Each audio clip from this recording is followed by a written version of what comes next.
All right, I'm going to do a YouTube video. Makes it a lot easier. I can make it longer. So, first thing that I noticed was when your son, you and your son were practicing. The one thing your son did, which concerns all experienced arm wrestlers with newer arm wrestlers, is when your son was holding your hand, and at one point he looked away and kept his arm back, so it kind of was like this. And now bone density on everybody is different, so to say your son would break his arm, can't say that, but typically we like to tell any new wrestlers to follow their hand. So instead of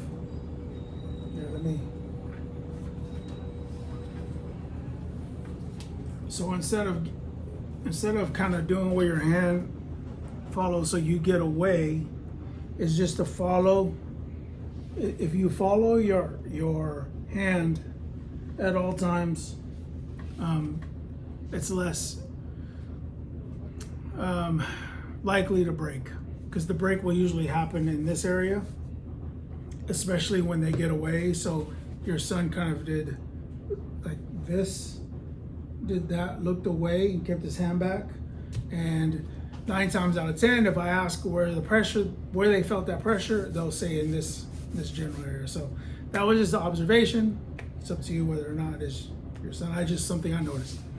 So the other thing that I saw was your side pressure. Now, the one thing that I did when I first started is I tried to emulate Todd Hutchings. So I went from side peg to side peg, side pressure that way, right? Just side to side. And what I've found out personally is that what worked better, that although that seemed like it worked, it gave me more elbow pain issues than anything else.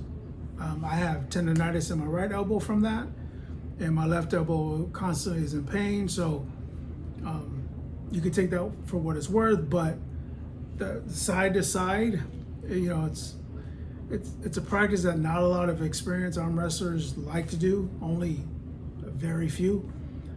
They'll do what I'm about to show you in a second. They'll do more of what I'm about to show you. But the other thing was, if you instead of planting your elbow, so you kind of planted your elbow and you went like this to side, I would suggest kind of floating your elbow. So here's the table. I don't have my elbow pad on, and then just float. So if you use side to side because you're using that machine, is to float your arm. So you start here and try to keep your hand more in front. So instead of to the side, try to keep it a little slightly in front of you, but let it float from the table a little bit and glide it from side to side. So instead of just pivoting like this, like that, try sliding your elbow, even if it's not on the table. Ideally, you might want to get the elbow pad and do from side to side. So you start on one side, and then you do side pressure, and you just go like that. You can go like this, and then when you get to the end of the pad, maybe then you go down, you pivot, but you want to get a first initial kind of drag instead of just the pivot. So try to drag. What I'll show you later, and I don't know if you've thought about this, is on the elbow pad you use patterns. You start to visualize patterns either from corner to corner.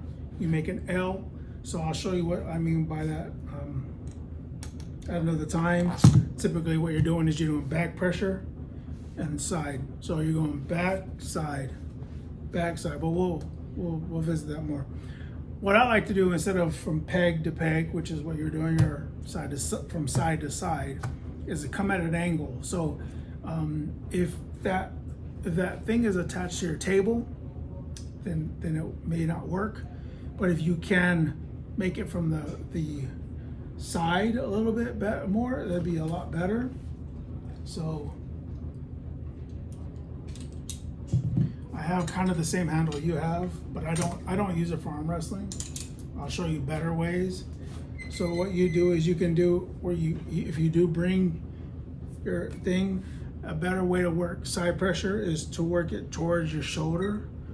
So you're going from maybe a corner of the elbow to the corner of the elbow pad to the other corner. Remember, slide, let your arm slide, and you can work that, and while kind of getting your body into it. So instead of just kind of letting your elbow pivot like this, try to just keep it all like that, which will give your, definitely work out your tendon in your elbow, but what you'll find is it'll overwork your elbow tendon unnecessarily. So if you were to do it, I would say do it that way. Another way I do it is I'll wrap a band around, a loop it around my peg, have it go under the table around the corner, and then it comes over and like this. So then I'll work this I'll do this as side pressure, and I'll just focus on keeping tight and then dragging over. So that's I think a more effective way. It's definitely a lot easier on your elbows. A lot of new people don't have elbow issues for sometimes, but then after 3 or 4 months, you start getting bad elbow issues, and they're hard to recover from because they'll be, tendon. It's not like it's muscle. And we have a new person on our team now.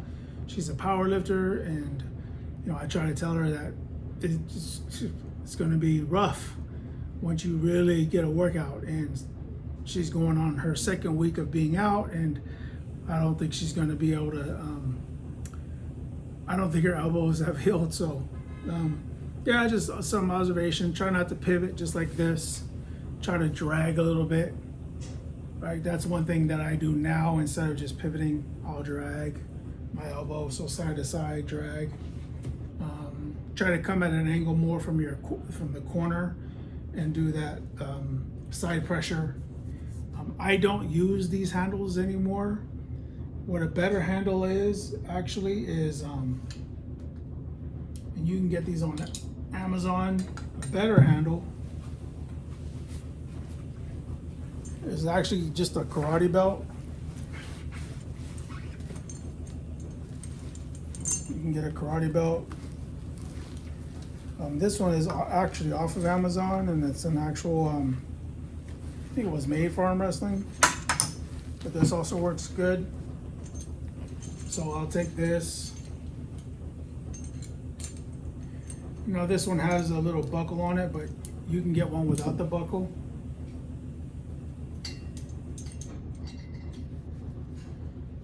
And so instead of using the handle, you use the belt that way. So that's another good way to use a belt. That's another good, better way than the handle. This handle is strictly for my grip stuff. Now I don't really use it for the arm wrestling stuff. I think you have the rolling handle, the Rolling Thunder handle, and while that's great, I typically won't use those for it. I'll use the karate belt, or a wrist wrench if you can get a wrist wrench. If you don't have one,